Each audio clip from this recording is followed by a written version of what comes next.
पीले दांत वाली बहू। रंजना कभी ब्रश नहीं करती थी। उसे कितनी बार उसके माँ बाप ने डांटा, लेकिन उसका कोई असर उस पर होता ही नहीं था, जिस कारण से उसके दांत पीले पीले हो जाते हैं। शादी के बाद। अरे बहू, वैसे तो तुझ में कोई कमी नहीं है, पर तेरे दांत इतने पीले कैसे हैं बेटा? कैसे मतलब? कोई सर्जरी थोड़ी ना कराइए।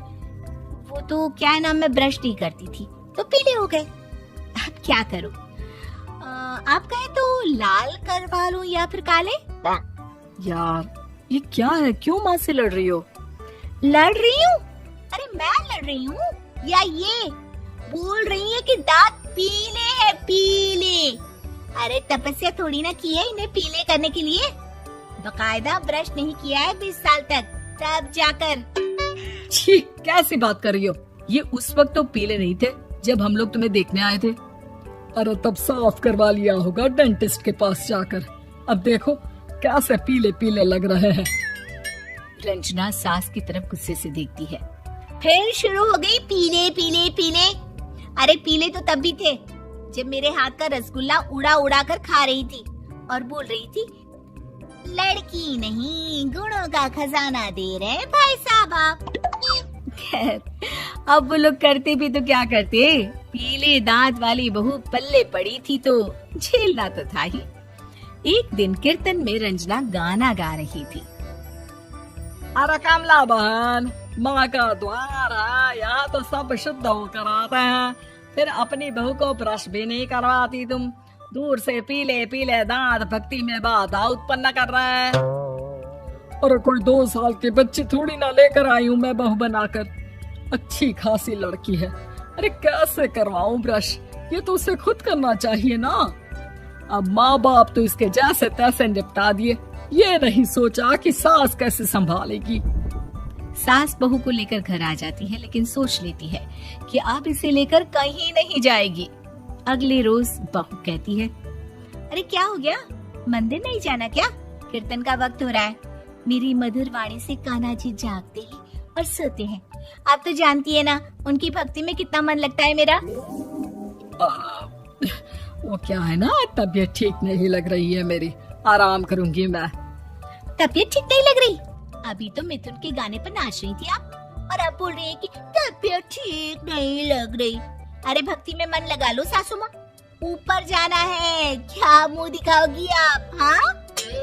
सास को बहू की बात पर गुस्सा आ जाता है। मैं क्या मुंह दिखाऊंगी, इसकी चिंता तो ना कर, समझी? अपने मुंह की चिंता कर, जो ये पीले पीले दांत लेकर हर जगह पहुंच जाती है। पता है लोग कितना मजाक बनाते हैं। ना जी ना, मैं नहीं जाना कहीं तेरे साथ। तो ये बात है। कोई ना, मत जाओ, मैं अपने कमरे में ही बैठकर भक्ति कर लूंगी।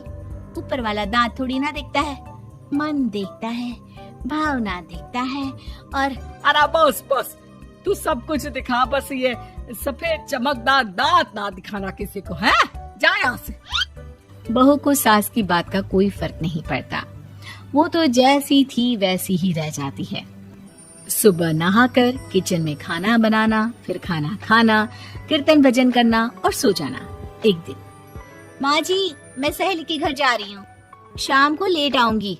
हाँ, तो जाना, मैंने कौन सा तेरी आरती करनी है घर पर बैठकर। रंजना सहेली के घर जाती है, जहाँ वो पार्टी में जाने की तैयारी कर रही होती है। अरे शिखा, कहाँ जाने की तैयारी कर रही है? मैं गलत वक्त पर आ गई क्या? अरे नहीं यार, उल्टा सही वक्त पर आई है।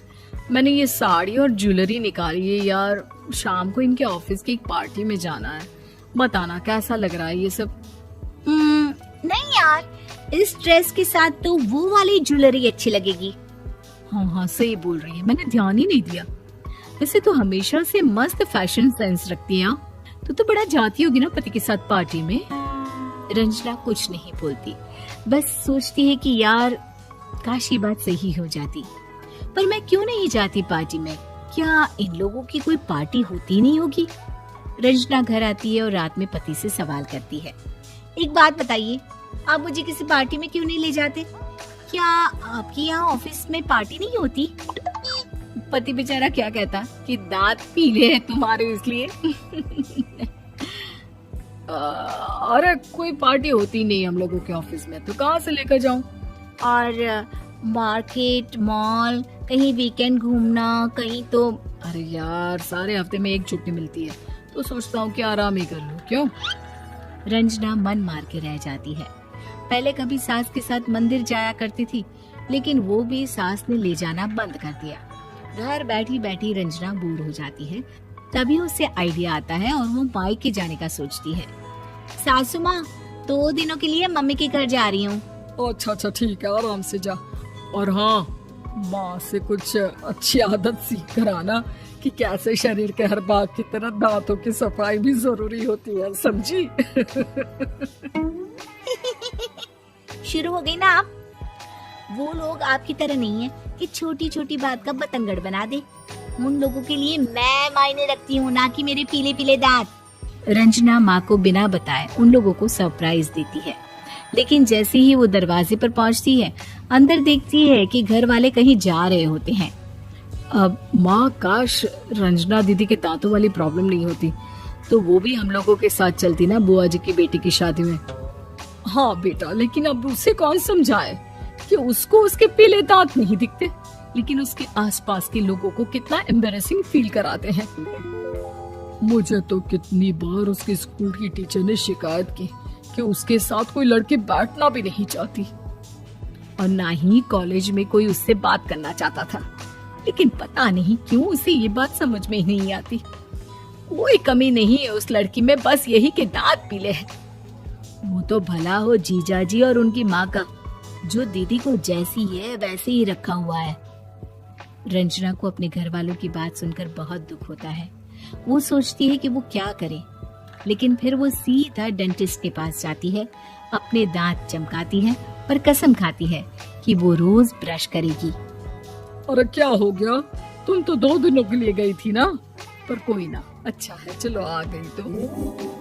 रंजना सास के सामने आकर खड़ी हो जाती है और पूरी स्माइल करती है, उसके चमकदार दांतों को दिखाती हुई। चले मंदिर।